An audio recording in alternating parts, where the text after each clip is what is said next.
Et d'ailleurs, je vais poser la question à Gaëlle. Bonjour Gaëlle. Bonjour Alexandre. Bienvenue sur Sud Radio, Gaëlle. Merci. Est-ce que vous aimez le chocolat ? Oui, Oui. particulièrement. Alors que ce soit en forme d'œuf ou en forme de cloche ou autre, c'est pas grave, vous les mangez. C'est pas grave, du moment que c'est lait ou blanc. Voilà, exactement. On connaît vos goûts maintenant. Alors, Gaëlle, pour vous, est-ce que l'œuf a une symbolique particulière ? Alors, je dirais oui. Alors, en dehors, effectivement, du fait que c'est un symbole fort, je crois, au niveau de l'humanité, qui remonte à longtemps, qu'on retrouve dans l'art, etc. En fait, pour moi, de façon plus personnelle, j'associerais l'œuf à la maternité. Voilà, c'est-à-dire à la fois le symbole du ventre, de la fertilité, mais aussi les enfants qui quelque part briseront leur coquille à un moment pour aller vers leur autonomie. Bien sûr, pour éclore, voilà. Pour faire éclore quelque chose voilà, de nouveau. Oui, comme si quelque part les parents représentaient une forme de coquille qui petit à petit, laisse place à l'autonomie du poussin qui part et fait sa vie. Bien sûr. Et une petite question peut-être indiscrète. Oui. Est-ce que chez vous avez un œuf en déco ? Parce que souvent, dans les habitations, on a un œuf. J'ai un œuf d'autruche que j'ai depuis des années et qui résiste aux nombreux déménagements et qui est toujours là. Très bien, très bien. Voilà. Moi j'en ai un aussi. Avec une représentation de la Sainte Vierge, et je l'ai mis sous cloche parce que je trouve que la symbolique est pas mal aussi. Et en plus c'est toujours joli les objets présentés sous cloche. Exactement. Alors Gaëlle, vous nous appelez concernant votre fille, pardon, vous avez 2 filles. J'ai 2 filles, la plus jeune. Et vous êtes une maman forcément une bonne maman, qui s'inquiète pour ses enfants, et notamment la plus jeune où au niveau de son cheminement d'études, c'est une période un peu de fragilité, c'est ça ?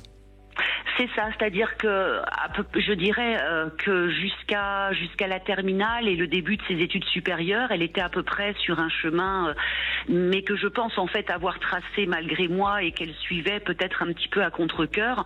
Et finalement, elle a interrompu ce premier cycle d'études au bout de 3 ans, ne se sentant pas du tout à sa place. Et là, je sens que c'est un peu difficile. Elle a eu un moment où elle a commencé à travailler. Elle s'est un petit peu frottée au monde du travail. Et là, en fait, elle passe un concours pour entrer dans une école d'art. Un concours qui est assez difficile parce que les places sont limitées. Donc, à la fois, j'aurais voulu savoir si vous aviez éventuellement, quelque chose qui vous venait par rapport à l'issue de ce concours. Et au-delà, si elle allait trouver sa voie. Voilà, parce que c'est quelqu'un qui est très artiste, qui a énormément de centres d'intérêt, qui, même si c'est ma fille, a beaucoup de talent. C'est vrai qu'au niveau manuel, à peu près tout ce qu'elle touche, et j'ai l'impression qu'elle a du mal à se fixer parce que finalement, quelque part, il y a trop de domaines qui l'intéressent et que faire un choix, ce serait abandonner quelque chose. Voilà. D'accord. En tous les cas, pour moi, j'ai l'impression qu'elle a trouvé sa voie. Et elle va vers sa voie, c'est-à-dire que même si elle doute, et c'est normal, à cet âge-là, on peut avoir parfois des moments de perte de confiance en soi, et peut-être que cette perte de confiance, elle l'a eu aussi au travers de ce qu'elle a vu dans son entourage, l'expérience aussi de ses parents. Est-ce que vous, à un moment donné, vous avez eu des angoisses, des peurs par rapport à votre travail, par rapport à votre carrière, qui ont fait que ça se répercute, ou si c'est lié à son père ou autre. Il y a des choses comme ça qui sont là, mais qui ne veut pas dire pour autant que vous êtes responsable et que c'est à cause de vous si aujourd'hui elle n'avance pas. Pas du tout. Mais tout simplement, ça me paraît logique et normal que si aujourd'hui elle soit encore un peu dans cette notion de flottement, de doute et d'hésitation, et surtout la voie dans laquelle elle veut se diriger n'est pas forcément une voie facile à sa réalisation. Mais ceci étant, et de ce que je perçois, c'est que chez votre fille, il y a cette capacité déjà d'apprentissage, de formation, d'études et tout ça. Donc là, à ce niveau-là, et au niveau de ce qu'elle peut vouloir envisager, ou en tous les cas s'engager dans la voie dans laquelle elle se dirigera, il n'y a pas de doute et d'hésitation sur son aptitude ou ses capacités. par contre, on dirait qu'elle a besoin de voyager. Il y a quelque chose qui l'amène à aller vouloir peut-être découvrir d'autres horizons, mais aussi peut-être d'autres cultures, d'autres façons de faire. Voilà, exactement. Et je la sens. Tout à fait ça. Oui, et je la sens aller peut-être vers un modèle d'enseignement qui soit vers l'étranger et lui permettant de pouvoir acquérir de nouvelles connaissances et de nouvelles richesses d'études qui va aussi la réaliser et lui faire gagner de la confiance en elle. Donc pour moi, je crois qu'il faut qu'elle suive la voie dans laquelle elle est, parce que je pense que c'est la bonne voie. Vous parliez d'architecture ou d'art ou d'art.